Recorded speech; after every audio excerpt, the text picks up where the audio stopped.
안녕하세요. 저는 시댁의 막내 아들에게 시집을 간 한 아이의 엄마입니다.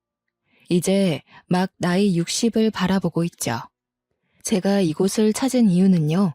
어쩌면 평범할지도 모르나 경험할 때마다 가슴 아픈 사연을 가지고 있기 때문입니다. 특별한 경험이나 기적 같았던 좋은 일을 풀어내러 왔다면 참 좋았을 것을 이렇게 시작부터 암울한 기운으로 글을 쓰는 게 아쉽네요. 물론 지난 일이고 현재는 더없이 소중한 사람들과 행복한 나날들을 즐기고 있어서 홀로 그렇게 치유를 받는 중입니다. 그럼에도 불구하고 아픔이 있었던 구간 또한 저의 삶이었고 똑똑히 기억나는 한 일부가 아니겠습니까? 그래서 과거의 상처를 완벽히 잊는다기보단 조금 더 포용적인 마음으로 받아들이고 인정하는 게 맞지 않나 싶습니다.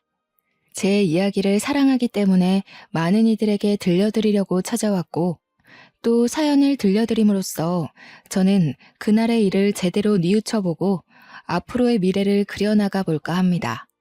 사연을 들어주시는 동안 청취자분들의 귀가 즐겁길 바라며 제 이야기를 들려드리겠습니다. 제 남편 집은 증조부 때부터 지방에 위치한 화훼단지에서 원예 농원을 운영하는 사람이었습니다. 그 농원은 대대로 물려져 시댁 쪽 남자 형제들에게만 애물단지처럼 전해진 건데요. 남편은 이남 일녀의 막내였는데 형님은 여자라는 이유로 아주버님은 일찍 돌아가시는 바람에 우리 남편이 농원을 물려받게 된 겁니다. 남편이 딱히 꿈이 있던 사람은 아니었습니다. 그럼에도 어쩔 수 없이 떠맡게 된 그 농원이 자기의 앞길을 막는다며 그렇게 툴툴거렸어요. 그러면서도 대대로 내려온 가보이다 보니까 차마 내치진 못했습니다. 워낙 얼굴 모르는 조상에서부터 전해져 내려온 거라 천벌받기라도 할까봐 겁이 났던 건지 그 정도의 배짱은 없었나 봅니다. 남편을 만나기 전 저는 이런 말로 표현하기 민망하지만 온실 속 화초처럼 자랐습니다.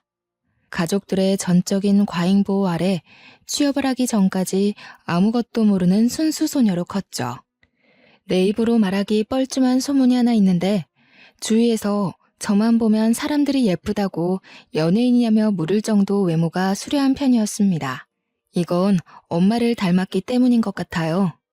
엄마가 저처럼 어릴 때부터 이웃들의 눈독에 시달며 살았다고 했거든요. 그랬다 보니까 제게는 연애의 기회도 결혼의 기회도 굉장히 흔하고 많았습니다. 결혼하기 전부터 인기가 많았으니까요. 그런데도 불구하고 저는 모태솔로였습니다. 제가 과잉보호를 받은 몸이라고 했잖아요. 친정에서도 자매들 중 엄마를 유독 많이 닮은 저를 귀하게 키워서 특히 친언니가 저에게 접근하는 남자들을 모조리 쳐냈습니다. 친언니는 거의 제 보디가드 수준이었어요. 언니가 나중에 다 커서 말해줬는데 학창시절에는 저를 보러 온 남학생들 관리하느라 상상을 초월할 만큼 바빴다고 하더라고요.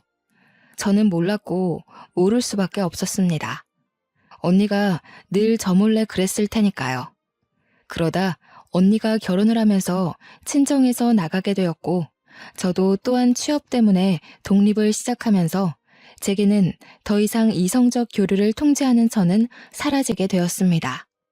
그렇게 제 앞에 경계가 사라지고 제일 먼저 만나게 된 남자가 바로 우리 남편입니다.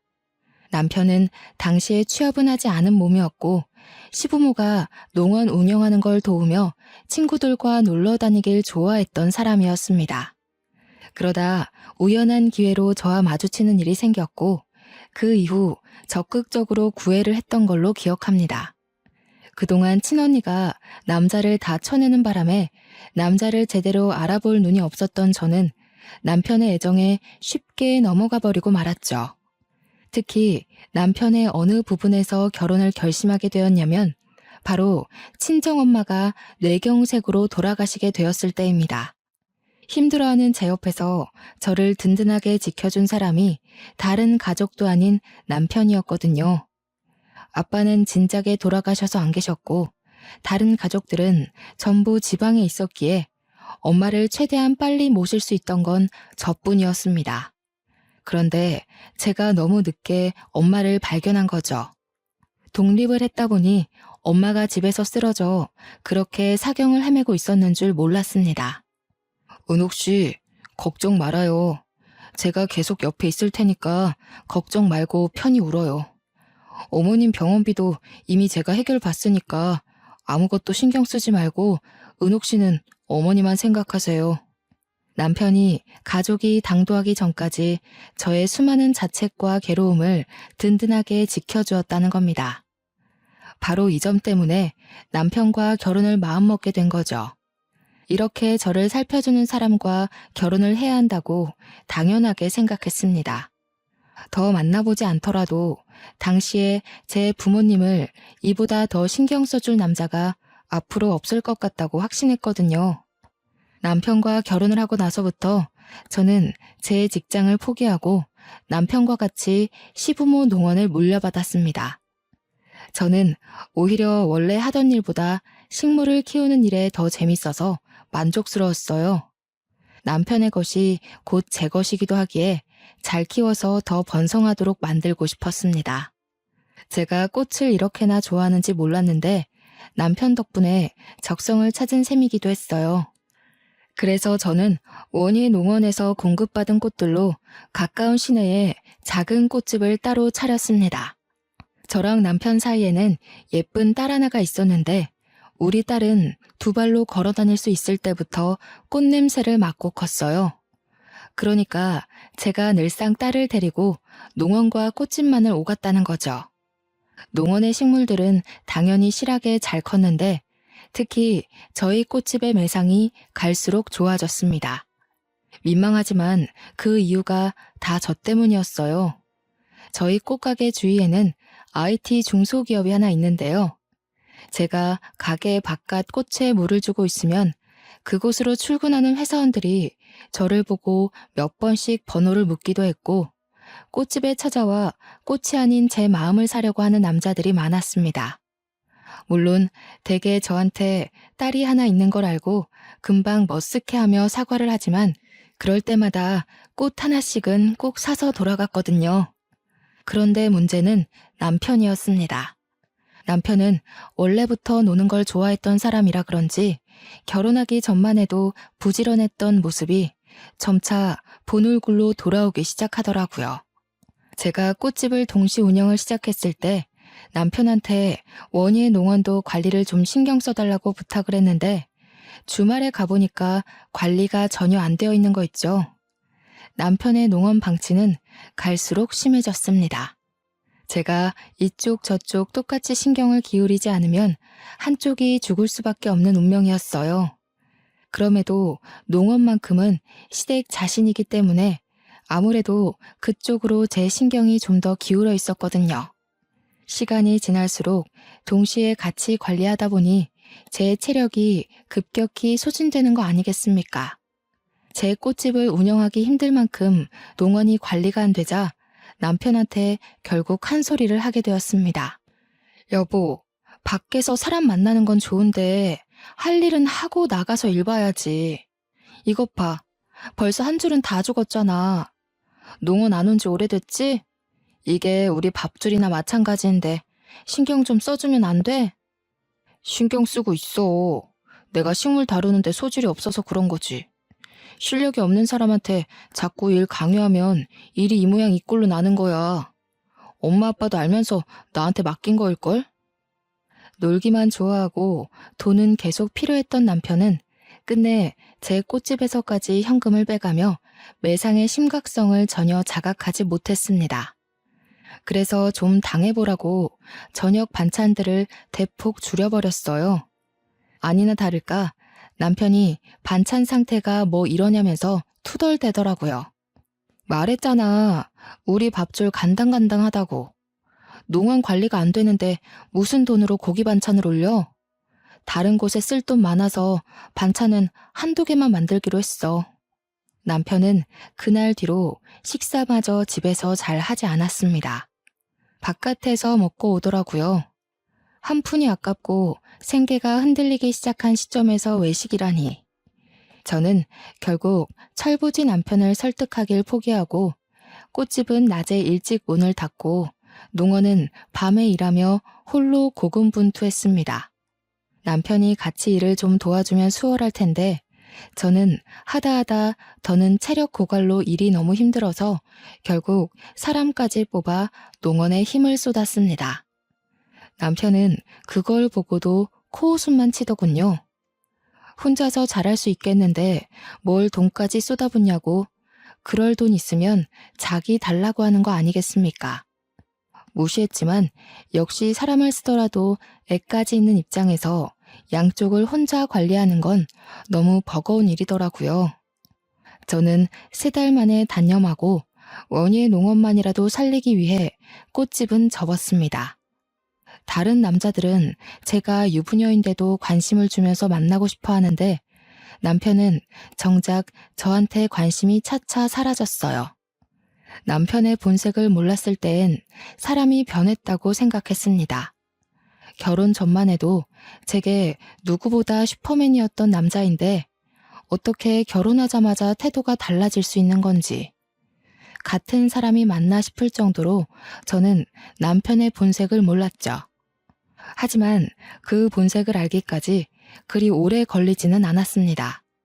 시부모가 남편을 대하는 태도도 그렇고 한 번씩 남편 때문에 꽃집을 찾아왔던 남편 친구들을 보니 남편이 한량이라는 게 눈치가 채지더군요. 누굴 탓하겠습니까? 결혼을 너무 빠른 시일에 결심을 했던 제 탓이죠. 저도 일만 하고 스트레스 풀 때는 없이 쌓이기만 하다 보니 한 번은 열이 너무 받더라고요. 그래서 남편한테 하소연을 해본 적도 있었습니다. 나도 한때 잘 나가는 여자였어. 당신 이렇게 무시할 만한 여자 아니라고. 아직도 나한테 주변에서도 번호 달라고 젊은 남자들이 그러는데 당신은 내가 눈에 안 보여? 밖에 놀러만 다니고 왜 나를 외롭게 만들어? 아, 당신이 꽃같이 생기 넘치고 젊을 땐 죽어도 가지기 힘든 트로피 같은 존재라고 생각해서 그랬나 보지. 결혼하고 보니까 당신도 별거 없더라고. 지금 보면 점점 늙어가는 당신 외모가 연예인만큼 특출나게 이쁜 것도 아니고 성격도 그저 그래. 수더분하기만 한 게 약간 질린다고 해야 될까? 여자가 여우처럼 톡 쏘는 맛이 있어야지. 뭐라고? 지금 그게 와이프한테 할 소리야? 이렇게 변할 거면 그렇게 잘해주지 말았어야지. 나는 당신이 그 어떤 남자보다 내게 든든한 가족이 되어줄 거라고 믿었단 말이야. 남한테 내 인생을 거는 게 얼마나 큰 마음을 먹어야 되는지 알아? 세상에 나 좋다는 남자들 차고 넘치는데 그럼에도 고작 당신을 선택했던 건 단지 듬직함 때문이었어. 그래, 아직도 네가 꽃 같은 줄 아니까 그런 자만심을 보이는 거겠지. 남들이 이쁘다고 말하는 것도 다 당신 듣기 좋으라고 하는 말이야. 아니면 나처럼 못 가져서 안달난 이쁜 트로피를 갖고 싶어 하는 남자거나. 당신 그런 달콤한 말에 속아 넘어가면 어차피 또 나 같은 남자 만날걸? 남편과 다툼을 벌인 그날 남편은 또 집을 나가버렸습니다. 저도 그날 밤 남편에게 연락도 해볼 생각 않고 울기만 했죠. 저도 참 미련했던 게 남편이 아무리 모질게 저를 대해도 연애 시절 다정했던 남편에게 정을 줘버린 저는 그렇게 남편을 향한 미련을 놓지 못했습니다. 딸이 보기에도 제 삶이 참 비루해 보였나 봅니다. 한날 사춘기가 되자 저한테 가리지 않고 직접 묻더라고요. 엄마, 아빠가 저렇게까지 나오는데 아직도 아빠가 좋아? 갈라서고 싶은 생각 없어? 나는 엄마가 아빠랑 이혼한다고 하면 무조건 찬성이야. 그리고 무조건 엄마 따라갈 거고. 이혼은 무슨... 아빠가 저래 보여도 뒤에서 엄마 다 챙겨줘. 그런 거 신경 쓰지 말고 너는 너 공부에만 집중해. 우리 딸 잘 되는 게 엄마한테 제일 큰 위안이야. 딸의 설득에도 저는 늘 남편 편이었고 남편을 믿었습니다. 하지만 그렇게 버틴 결과가 결국 이혼이 될 줄은 몰랐네요. 더는 남편의 행실을 참을 수 없게 만든 사건이 하나 있었는데요. 주변에 중소기업이 있다고 했잖아요. 남편이 거기 여직원이랑 바람이 났더라고요. 남편은 쪽팔린 줄도 모르고서 저한테 당당하게 이혼까지 요구를 했습니다. 그럼 나랑 우리 초이는? 당신한테 우리는 여태 뭐였어? 짐이었니? 어떻게 가족에 대한 생각을 눈꼽만큼도 안 할 수가 있어. 초이 앞에서 부끄럽지도 않아? 그러니까 초이 앞에서 더 망신당하기 전에 이혼하자고. 당신 내 얼굴 보면서 계속 살 수 있어? 딴 여자랑 지지고 볶는 거 다 알면서도 용서할 수 있어? 어차피 이렇게 살아봤자 우리 서로 속만 버릴 뿐이야. 조용히 갈라서자고. 그래도 저 혼자 이미 가족이 되어버린 남편을 믿고 소중히 생각하면서 참았는데 그동안 애쓰며 고군분투했던 수년이 통째로 날아가 버린 기분이었습니다. 어차피 제겐 소송할 돈도 없고 고심 끝에 제가 생각해낸 건 남편한테 합의 이혼해줄 테니까 시부모가 물려준 농원을 나한테 달라는 제안을 했습니다. 오히려 나야 좋지. 애물단지였는데 잘 됐네. 나중에 이 농원으로 딴 말하기 없기다. 초이한테는 미안하니 내가 양육비는 줄게. 초이 성인까지 1년도 안 남았으니까 그 정도는 그간의 정이라고 생각해도 될 것 같네. 남편은 집만 간단하게 챙기고서 빨리도 나가버렸습니다. 재산 분할 때문에 저 또한 집을 정리해야 했어요. 하교를 하고 돌아온 딸은 저한테 오히려 잘했다고 그날 틈만 나면 저를 안아줬습니다. 딸 앞에선 티를 안 냈지만 어떻게 아무렇지 않을 수가 있겠어요. 좀 많이 힘들었습니다. 그래서 딸 자는 사이 몰래 방을 나가 울기도 하였죠. 전 남편이 돼버린 그 자식이 양심은 있는지 정말로 알아서 양육비를 챙겨주더군요. 달에 150만 원으로 쳐서 제 딸이 성인이 되기 직전까지 총 1,000만 원을 받았습니다. 제가 참 부족한 엄마였는데도 딸은 따로 신경 쓰지 않아도 될 만큼 어른스럽고 바르게 자라주더군요. 어느새 딸이 직장인이 되었는데 들어간 회사가 결혼 정보 회사였습니다. 딸이 일을 시작한 지 얼마 안 되었다고 생각했거든요. 그런데 어느 날 거기서 결혼할 남자가 생겼다는 겁니다. 네 나이가 몇인데 벌써 결혼을 하냐고 했더니 정신없이 살아서 몰랐는데 딸이 벌써 29살이 되었더라고요. 농원 일 때문에 너무 바쁘게 살아 제 딸이 그새 30살을 앞두고 있는 줄도 몰랐습니다. 제가 절망에 빠지지만은 않고 나름 잘 힘내서 살아왔구나 싶은 걸 딸을 보고 느꼈네요. 우리 딸애가 얼마나 야무졌냐면 혼자인 저를 걱정해서 제게 대릴 사위까지 제안했지 뭡니까. 아유, 말도 안 되는 소리 하지 마라. 너희들 지내는데 불편하게 그 무슨 말이니. 혹시라도 정서방한테 그런 말해서 부담 주고 그러면 안 돼. 이미 남자친구는 오케이 했어. 시댁이랑은 아직 얘기해본 건 아닌데 남자친구 말로는 시댁 의견 신경 쓸 필요 없다고 하던데? 그냥 하는 소리지. 아무리 그래도 시댁에서 귀한 아들 남의 집 팔려가는 꼴을 내버려 두겠니? 일단 그런 건 결혼하고 나서 얘기하고 지금은 결혼 준비에만 신경 써. 저는 괜히 사위한테 피해가 될까봐 한사코 거절했는데 딸은 결코 그냥 하는 소리가 아닌 듯 했습니다. 제가 결정을 미루는 덕에 우선은 상견례 먼저 치르게 되었는데요.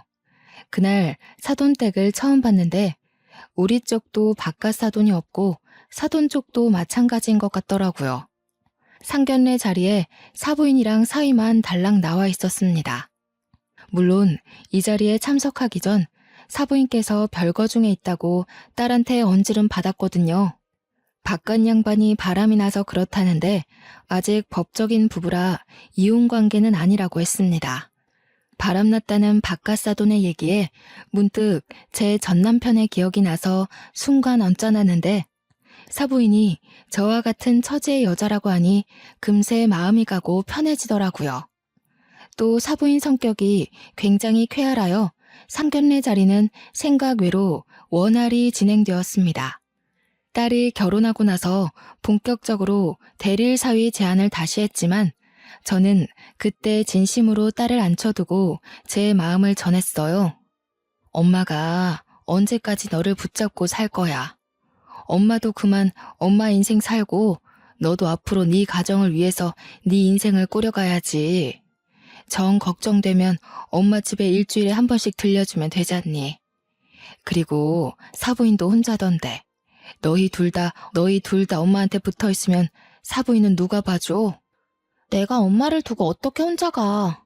있던 사람이 없으면 그 빈자리가 얼마나 큰데. 옆에서 조잘대주는 사람 있어야 우리 엄마 기운내서 살아갈 사람이라는 거 내가 무엇보다 잘 아는데 어떻게 두고 가라고. 남편이 괜찮다고 했단 말이야. 같이 살면 안 될까? 엄마가 불편해서 그래. 딸이랑 사는 건 좋은데 아무리 딸이 사랑하는 사람이라지만 엄연히 남이지 않니. 마냥 아들 같다는 마음으로 24시간을 함께하는 건 좀 부담이 되네. 딸은 그제서야 제 제안에 납득을 하였습니다. 저와 떨어지는 것과 홀로 두는 걸 무척이나 속상해했지만 끝내 저의 뜻을 따라주었고 시댁으로 합가를 하게 되었죠. 그러자 딸이 그럼 남자라도 만나라고 자기 회사에서 최고로 좋은 남자 선별해 줄 테니까 맞선을 보라고 하는 거 아니겠습니까? 거절하면 또 엄마한테 붙어 살겠다고 할까봐 일단은 알겠다고 하고 딸을 진정시키느라 진땀 뺐어요. 그렇다고 딸이 정말로 남자를 소개시켜 줄지는 몰랐습니다. 사위와 딸이 힘보태서 함께 자리를 마련해 줬는데 나 부끄러워서 가기 싫었지만 사위가 직접 저를 데리러 오는 바람에 갈 수밖에 없었습니다. 그때 만난 남자의 첫인상은 그동안 배 나온 전 남편 때문에 남자에게 질려있던 저의 고정관념을 바사삭 깨주었는데요. 그는 저와 비슷한 동년배의 중년 남성이었고 자기 관리에 철저한 분인지 깔끔하게 수트 차림에다가 훤칠하기까지 했습니다. 좀 놀랐어요. 제가 당시 50대였던지라 제 나이대의 남성들 기준이 전 남편과 같았기에 전혀 기대 안 하고 왔거든요. 주책이겠지만 첫인상에서 벌써 오묘한 기분을 느꼈습니다. 오랫동안 식어있던 심장이 살아 움직이는 듯 했어요. 이성민이라고 합니다. 듣던 대로 참 미인이시네요. 젊을 때 인기 꽤 많으셨을 것 같은데 제가 감히 은옥 씨 성에 찰지 모르겠습니다. 그래도 오늘 시간만큼은 최선을 다해서 근사하게 모실 테니까 예쁘게 봐주셨으면 좋겠어요. 성민 씨의 말에 저는 제대로 된 소개를 하기도 전에 웃음이 새었습니다. 제가 남자 앞에서 또다시 웃을 수 있게 될 줄은 정말 상상도 못했네요. 성민 씨와 대화를 하다 보니 저는 성민 씨에게 더 마음의 문을 열 수밖에 없었는데요. 성민 씨가 이혼남이란 얘기는 사전에 들어서 알고 있었지만 저와 같은 상처가 있는 사람인지는 몰랐거든요. 전부인이 바람나는 바람에 이혼을 하게 되었고 전부인과 전부인의 상간남 때문에 하던 사업까지 망할 뻔했다고 하지 뭡니까. 나름대로 성민 씨는 그때가 꽤 큰 상처일 텐데 초면에 저한테 고백해준 그 용기가 저는 참 마음에 들었습니다. 저 또한 성민 씨에게 제 이야기를 털어놓음으로써 비슷한 아픔을 가지고 있다는 걸 알려줬어요. 그리고 남자에 대한 반감도 없지 않아 남아있다고도 솔직하게 밝혔죠. 배우자가 불륜으로 상처를 줬다면 당연히 새로운 인연에 반감이 생길 수밖에 없다는 거 이해합니다. 하지만 꼭 말씀드리고 싶어요. 이 넓은 세상에 모든 남자가 다 악질적인 사람은 아니라는 걸요. 제가 그걸 꼭 은옥 씨한테 증명해 보이고 싶습니다. 분명히 성민 씨는 전 남편과 같이 제게 달콤한 말을 해준 게 맞습니다. 이쯤에서 하필 전 남편이 경고했던 나를 꼬시기 위해 접근하는 남자일지 모른다는 말이 떠오르더군요. 그럼에도 제가 남자를 한 번 더 믿어보게 된 건 전 남편과 다른 점을 하나 발견했기 때문이었어요. 저한테는 전부인이 첫 여자였어요. 결혼 생활 한 1년 했는데 그 여자가 결혼 전만 해도 참 조신한 사람이었거든요. 그런데 결혼하고 나니 돌변하더라고요. 알고 보니 저와 결혼해서 돈 타먹으려고 접근한 거였지 뭐예요. 저와 닮아도 너무 닮은 상처를 가지고 있었기 때문에 성민 씨가 내민 손을 제가 잡았던 것 같습니다. 저희는 서로 낙오된 상처를 보듬어 주느라 시간 가는 줄 모르고 얘기를 했어요. 같은 아픔을 가졌다는 것 외에도 공통점이 너무 많더라고요. 전 남편이랑은 생활 습관부터 소비 습관 등등 같은 게 하나도 없었는데 이런 남자도 세상에 있을 수 있구나 싶은 생각이 들었습니다. 그게 마음이 잘 통한다는 시그널인 줄도 모르고 저희는 만남을 길게 지속해갔고 결국 성민 씨에게 청혼을 받게 되었죠. 제 인생 두 번째 남자였습니다. 성민 씨가 너무 괜찮은 사람이란 걸 알고 있고 만남을 이어온 지 4년이 되어도 한결같다는 거 압니다. 그러나 이미 전 남편한테 대인 것이 있기 때문에 또 같은 실수를 반복하는 꼴이 될까봐 선뜻 청혼에 응하기가 망설여지더군요. 그게 너무 표정으로 드러났나 봐요. 제 마음을 눈치챈 성민 씨는 제가 준비될 때까지 재촉하지 않고 1년을 더 기다려 주었습니다. 성민 씨의 일관된 마음 덕분에 저 또한 성민 씨에 대한 확신을 얻고 재혼을 결정하게 되었네요. 저희 기쁜 소식과 함께 딸에게도 기쁜 소식이 들려왔는데요. 바로 딸이 임신을 했다는 거 아니겠습니까? 너무너무 축하하지만 금세 걱정이 되더라고요. 눈에 넣어도 안 아플 딸이 앞으로 산모로서 감내해야 할 힘든 시간을 보내야 한다는 생각에 마음이 안 좋았습니다. 그때도 성민 씨가 제게 큰 의지가 되어 주었어요. 항상 제 기분을 빠르게 눈치채주던 성민 씨는 이미 사업으로 한 자리 크게 하고 있는 사람이라서 돈이 많았는데 제가 근심이 큰 걸 알고 딸에게 각종 좋은 한약이나 산모에게 필요한 영양제 등 관리를 대신 신경 써주더라고요. 딸도 자기가 저한테 맺어준 남자였기 때문인지 성민 씨를 새아빠로 받아들이는 건 금방이었습니다. 제가 봐도 둘은 어색함 없이 부녀 관계로 잘 적응해가고 있었어요. 성민 씨 때문에 하루하루 제가 얼마나 소중한 여자인지 느끼며 결혼 생활을 했습니다. 전과는 비교도 안 될 만큼 행복한 삶이었죠. 그러나 또 너무 건강하기만 하면 작은 돌부리에 걸려 넘어져도 크게 아프지 않습니까? 아니나 다를까 전 남편 때문에 고생했던 저의 인생도 조금씩 피고 있는 건가 싶던 시기에 심장 철렁할 불행이 닥쳐왔는데요. 그건 바로 딸의 전화로 시작되었습니다. 엄마, 어머님이 아무래도 남자 생겼나 봐. 애한테 자꾸 여자는 남자한테 대우받고 살아야 된다면서 이상한 소리를 하는 거 있지? 그것 때문에 요즘 미치겠어. 잠깐 애를 두고 주방에서 일도 못 봐. 돌아서면 남자 얘기를 하는데 아직 우리 애 5살이잖아. 뭐? 사부인이? 어머나, 아무리 그래도 애 앞에서 할 말 못할 말도 구분 못하고 그게 뭔 소리라니. 확실한 거야? 너가 잘못 들은 거 아니고? 내가 뭐하러 이런 헛소리를 지어내겠어? 어머님이 웬 남자랑 통화하면서 하는 소리도 들었다니까? 아마 그 남자랑 새 살림 차릴 생각인 것 같더라고. 오늘 우리한테 소개시켜준다고 저녁에 시댁으로 데리러 올 거래. 아버님이랑은 확실히 이혼할 거고. 사부인을 본 건 상견례 이후로 한 번도 없었습니다. 제게 사부인은 그저 쾌활한 사람이었고 또 바깥 사돈이 바람펴서 별거를 했다길래 사부인도 저처럼 상처 때문에 슬프게만 지내고 있을 거라 생각했어요. 그런데 새살림이라니. 솔직히 아직 이혼을 한 것도 아닌데 벌써 새로운 남자와 살림을 차릴 거라는 게 저는 좀 이해하기 어려웠습니다. 그리고 그날 저녁 딸에게서 온 전화는 저를 사부인 댁까지 찾아가게 만들었죠. 엄마, 어머님께서 부른 아저씨가 방금 왔는데 나 너무 놀라서 말도 제대로 안 나오려고 한다. 아빠가 왔어. 말도 안 된다고 생각할 수도 있지만 아빠가 맞아. 처음엔 잘못 들은 줄 알았습니다. 그런데 딸이 모르는 아저씨를 보고 그런 쉰소리를 할 리가 없지 않습니까?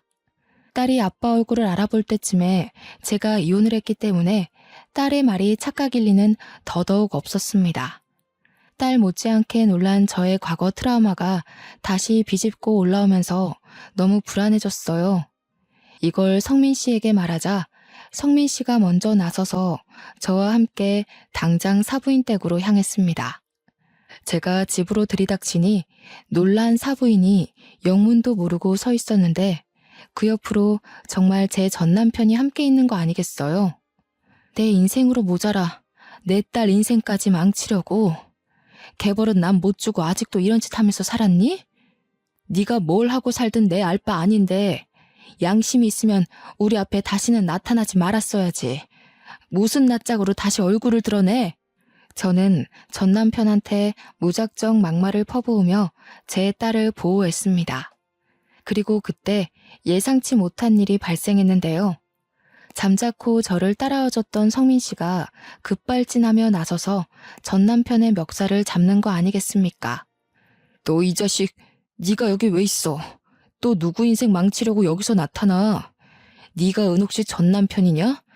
은옥 씨한테 상처 주면서까지 내 가정 파탄 내놓고 이제 와서 또 은옥 씨를 건드리겠다. 내가 너 다시 만나면 가만 안 둔다고 했지? 아씨 뭐야? 둘이 뭐야? 어쩌다가 이렇게... 나는 모르는 일이야. 두 사람이 이 집이랑 무슨 관련이 있는지도 모르고 온 거라고. 놀랍게도 제 전남편이 성민 씨의 전부인과 바람난 남자였더라고요. 성민 씨는 전남편을 상간남 소송과 사기죄로 고소하는 과정에서 얼굴 본 적이 있다고 했습니다. 전남편도 성민 씨의 얼굴을 보고 기억이 났는지 당황하면서 자기의 억울한 주장을 피력하더군요. 그러기도 잠시 금세 얼굴색 바꾸고는 뻔뻔하게 성민 씨와 저를 보고서 큰 소리로 비웃기 시작했습니다. 버림받은 처지끼리 들러붙어서 잘도 가정 이뤘나 보네. 초이는 어디에 내다 버렸대? 자식까지 버리면서 새 남자 만나고 싶었나 봐. 듣자 하니 전 남편은 당시 같은 공간에 있는 제 딸이 너무 훌쩍 커버려서 자기 친딸인지도 모르는 듯 했습니다. 몰라볼 수 있을 만큼 딸이 잘 자라주긴 했지만 그래도 자기 자식을 못 알아보고 헛소리하는 남편이 참 한심하더군요. 내가 당신처럼 몰상식한 부모인 줄 알아?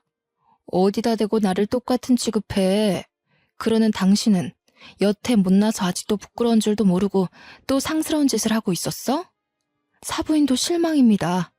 아직 이혼도 안 했다면서 저런 쓰레기 같은 남자를 만나서 살림 차릴 생각을 하다뇨. 제 딸이랑 손녀가 대체 뭘 보고 배우겠습니까? 어머머, 사부인 말 우습게 하네요. 내가 어디 피해주면서 사람을 만났습니까? 사실상 나는 이미 이혼을 한 몸이에요. 이렇게 홀로 산 지가 몇 년인데 함부로 얘기하지 말아요. 그리고 내 며느리랑 손녀가 뭘 못 배운다는 건데요. 내가 무슨 실수를 했다고. 나는요, 내 딸한테 더는 추접한 사람들 보여주기 싫거든요. 이미 망한 제 첫 결혼을 보여주는 것도 죄스러운데 더는 이런 부정행위 알게 하고 싶지 않다고요. 시어머니란 사람이 나이 한참 어린 며느리 앞에서 대체 뭐 하는 짓입니까? 저와 사부인의 말다툼에 잠자코 듣고 있던 전 남편은 제 딸의 얼굴을 유심히 살피더니 두 눈이 떨리기 시작하더군요.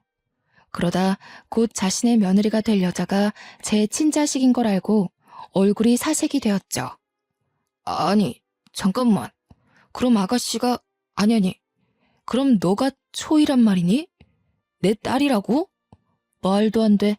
옛날에 그 촌스럽던 얼굴이 하나도 없는데 어떻게 이리... 그 더러운 입에 제 이름 올리지 마시죠. 저희 엄마랑 아빠더러 버림받은 사람끼리 나란히 잘 만났다고 하셨나요? 제가 보기에 끼리끼리 만난 건 그쪽이랑 어머님이 아닌가 싶은데요. 불륜을 숨쉬듯이 저지르는 사람끼리 참 잘 만나셨어요. 사이좋게 소송당하시면 되겠네요. 전 남편은 그대로 얼어붙었고 사부인은 소송이라는 말에 깜짝 놀라서 당황하는 것 같더니 곧 위자료 줄 돈이 없으니까 차라리 깜빵 보내라면서 우리한테 줄 돈 같은 거 없다고 떵떵거리더군요. 불륜이란 증거가 없다고 배째라는 식으로 말하고 있었습니다. 우기는 게 얼마나 전 남편과 똑같던지 웃음도 안 나왔어요. 증거가 있으면 소송하긴 편하겠다고 생각했는데 그 순간 듣고 있던 딸이 자기 시모에게 알겠다고 말하고 혹시 몰라서 몰래 휴대폰으로 녹음하고 있었다며 대담한 기질을 발휘해놨지 뭡니까. 심지어 그 목소리 녹음해놓은 걸 급하게 오고 있는 사위한테 발송했다고도 했습니다. 그래서 한바탕 난장판이 끝나가던 와중 사위가 도착해 또 한 번의 전쟁이 일었는데요. 사위 입에서 저는 제 사연보다 더한 사연을 듣게 되었습니다. 어머니, 너무 실망입니다. 정말 제가 모를 거라고 생각하셨어요? 자식들한테 아버지를 바람핀 불륜남 이미지 만들어 놓고 본인은 평생 떵떵거리고 살고 싶었나 본데 실패하셨네요. 며칠 전에 아버지한테서 연락받았습니다. 어머니가 불륜녀였다면서요? 어떻게 10년 넘게 저한테 거짓말을 하실 수가 있어요? 뭐라고? 네가 그 양반이랑 어떻게 연락을 했다는 거야? 그 양반한테 내가 니들 앞에 나타난 일 없게 하라고 돈까지 줬는데? 아버지 말대로 어머니가 틀린 게 맞네요. 아버지를 죽도록 옥망하는 저를 보고 속으로 많이 비웃으셨겠어요. 자식들 다 속여가면서 불륜녀인 거 숨겨봤자 손바닥으로 하늘 가리는 겁니다. 오늘부로 저는 어머니를 죽을 때까지 보지 않을 거예요. 이제부터 자식은 없다고 생각하세요. 저 남자 데리고 가서 죽든 말든 혼자 알아서 사시라고요. 사위의 말에 사부인은 절망하며 자기 아들을 붙잡았고 뿌리치는 사위에게 넙죽 엎드리며 엄마가 잘못했다고 사정하기 시작했습니다. 전 남편은 자기 딸 앞에서 창피하기라도 한 건지 아무 말 없이 고개만 숙이고 있더군요. 전 남편이 저와 이혼한 뒤에 어디 나이트클럽에서 일을 했다는데 사장도 아니고 사장 밑에 뒤치다꺼리하는 사람으로 있었다고 하더라고요. 성민 씨 얘기를 듣고 알았습니다. 과거 일로 단단히 화가 난 성민 씨는 제 남편을 경찰에 신고했고 나이트클럽을 고발하는 바람에 그곳에 형사들이 현장 수색까지 갔습니다. 전 남편 사업장은 마른 하늘의 날벼락식으로 수색을 당했는데 거기서 부정행위가 대거 발각이 되었지 뭡니까? 알고 보니 전 남편은 경찰들의 눈을 피해 불법 도박장 운영까지 하고 있었고 그 나이트는 불륜의 메카로 유명한 곳이었습니다. 많은 남녀가 불륜을 밥 먹듯이 하러 드나들던 곳이더라고요. 전 남편 때문에 거기 사장까지 전 남편이랑 손잡고 깜빵 가게 된 거죠. 게다가 전 남편은 위자료 때문에 형량이 훨씬 더 늘어났고 시모 또한 정말 위자료 갚아줄 돈이 없어서 교도소를 갈 수밖에 없는 사정이었습니다. 그렇게 난리도 아닌 난리를 겪고 나니 문득 딸의 마음이 걱정되더라고요. 저는 딸에게 전 남편의 못난 모습을 대신 사과했습니다. 혹시라도 친부의 망가진 모습 때문에 딸 마음이 속상하진 않을까 싶어서 위로하려고 했죠. 그런데 딸은 제 생각보다 더 강인한 아이더라고요. 엄마는 괜찮아? 나는 피 섞였다고 무조건 아빠로 모셔야 된다고 생각 안 해. 진작에 친부 같은 거 잊은 지 오래야. 그리고 내가 친부를 기억하면 새아빠 입장에서 얼마나 속상하겠어. 나는 지금 엄마 옆을 지켜주는 아빠가 더 중요해. 개버릇 못 고치는 그런 아저씨 말고. 엄마가 알아서 다 처리했어야 하는 건데 너한테 2번이나 그런 꼴 보게 해서 그러지. 그나저나 사돈댁이 풍비박산 난 꼴이라 어쩐다니? 정서방 마음도 안 좋을 것 같은데. 남편이랑 상의했는데 아버님 모시고 지내기로 했어. 아버님께서 혼자 뱃일하면서 외롭게 사셨더라고. 이제부터라도 모시면서 남편이랑 아버님이랑 잘 지내보려고. 아버님이 우리 딸 엄청 예뻐해. 뱃일하면서 버신 돈으로 계속 애 장난감 사준다니깐. 어머나, 좋은 분 같아서 정말 다행이다. 엄마도 언제 한번 시간 되면 바깥 사돈한테 인사드리러 가야겠어. 혼자서 자식들한테 미움까지 받고 얼마나 억울하셨겠니. 네가 좀 신경 써서 잘해드려라. 당연하지. 엄마야말로 내 걱정 그만하고 새아빠랑 잘 지내기로 약속해. 나 진짜 새아빠 없었으면 어쩔 뻔했어. 내가 엄마 걱정 덜고 편히 지낼 수 있는 것도 다 새아빠 덕분이야. 아빠, 우리 엄마 계속해서 잘 좀 부탁드려요. 그럼 당연하지. 네 엄마한테는 내가 아직도 해주고 싶은 게 많아. 하루가 모자라서 매일매일 바쁘거든. 그러니까 초이도 엄마 보고 싶으면 아빠한테 허락받고 만나. 성민 씨의 농담 섞인 말에 딸이 키들거리면서 즐거워했습니다. 제가 확실히 복을 가지고 있긴 하다는 걸 그때 느꼈어요. 과거와 다르게 트라우마를 떠올려도 저를 살펴주고 일으켜주는 사람들이 주위에 있다 보니까 힘들었던 과거가 제법 무뎌지더라고요. 물론 기억이 흐릿해지는 건 아니었습니다. 그래도 제 얼굴에 웃음이 진다는 정말 많은 발전이에요. 성민 씨를 만나기 전까진 딸이 없을 때 한 번씩 울고 그랬거든요. 그리고 소중한 사람들 덕분에 미뤄둔 숙제를 끝내버린 것 같아서 시원하기도 했습니다. 과거 전 남편의 행실에 대해 복수란 걸 생각도 안 하고 있었거든요. 그저 농원 넘겨받은 걸로 만족하려고 했단 말이죠. 자포자기였던 제가 뜻하지 않게 좋은 인연과 자랑스러운 딸이 있어 마지막 남은 응어리를 싹 씻어내리지 않았나 싶어요. 당연히 농원은 아직도 제가 관리 중입니다. 성민 씨가 인력을 구해주는 덕에 제가 오너로 직원들에게 보고를 받는 식으로 가꾸고 있어요. 그리고 저는 전 남편 때문에 어쩔 수 없이 접었던 꽃집을 다시 운영하게 되었는데요. 집이랑 가까운 곳에 자리를 구해서 작게 꽃집을 하는데 지금은 시대가 많이 좋아졌는지 사람들이 온라인으로도 꽃을 많이 판매하더라고요. 그래서 최근에는 우리 사위한테 부탁해서 시간 날 때마다 컴퓨터를 배우고 있습니다. 사위가 가끔씩 저한테 미인이신데 똑똑하기까지 하세요 라고 입에 바른 칭찬을 해줄 때면 아부인 줄 알면서도 그렇게 민망하답니다. 아, 그리고 지금 딸이 손녀 때문에 일을 중단한 상태거든요. 딸은 다시 회사에 복귀할까 하다가 이참에 저랑 같이 꽃집을 키우는 것도 나쁘지 않겠다 싶다며 꽃집으로 출근하고 있어요. 저야 손녀를 매일 볼 수 있으니까 좋다만 딸의 훌륭한 경력을 괜히 단절시키는 것 같아서 미안하더라고요. 그럼에도 딸에게 어떤 말도 할 수 없었던 건 딸이 저처럼 워낙 식물 만지는 걸 좋아했기 때문입니다. 저와 똑 닮은 딸을 보고 있자니 마치 제 젊은 시절이 떠오르지 뭡니까? 딸이 꽃꽂이를 하면서 저렇게 예쁘게 웃을 수 있는 건 그 일을 하면서 정말 행복하기 때문이란 걸 알고 있어요. 그래서 말리지 못했습니다. 그래도 딸이 워낙 똑똑하게 일을 잘하는지라 매출이 급속도로 오르고 있네요. 딸은 딸대로 저는 저대로 급여를 두둑히 챙기고 있는 실정입니다. 제게 일어난 과거의 일들은 당연히 반길 수 있는 추억이 아니란 걸 아주 잘 알고 있습니다. 그때의 기억이 한 번씩 저를 후회하게 만들기도 하니까요. 그럼에도 제가 인사말에 제 이야기를 사랑한다고 말했던 것은 이 모든 걸 지금의 행복까지 오기 위한 과정이었다고 생각하기 때문입니다. 상처는 스스로가 생각하기 나름인 것 같아요. 힘든 시간을 결국 나의 과정으로 보고 포기하지 않는다면 반드시 원하는 결과에 도달하는 내가 되어 있을 거라고 확신할 수 있습니다.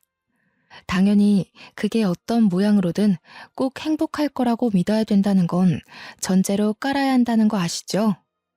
주위에서 주는 아픔이 너무 크더라도 거기서 당장 나은 삶으로 탈바꿈 되길 원하는 건 사실상 불가능하다고 봅니다. 제가 아픔을 얻기까지 해도 그만한 기간이 있었을 거잖아요. 생채기 하나 없던 시절로 돌아가기 위한 갱생 시간은 좀 진득하게 인내해야 한다는 걸 꼭 알아주세요. 그렇다면 결과는 반드시 예쁜 꽃을 피우게 될 겁니다. 사연을 쓰면서도 저는 더 이상 트라우마를 느끼지 않았습니다. 그때의 기억이 오히려 하나의 장면으로 사진처럼만 지나갈 뿐이네요. 그래서 저는 저를 밝히는 이 시간 또한 즐거웠다고 말씀드리고 싶습니다. 청취자분들도 제 사연을 듣고 꼭 희망을 가졌으면 좋겠어요. 그럼 여러분 모두 꽃길까지 힘내서 걸어가시길 응원하겠습니다. 감사합니다.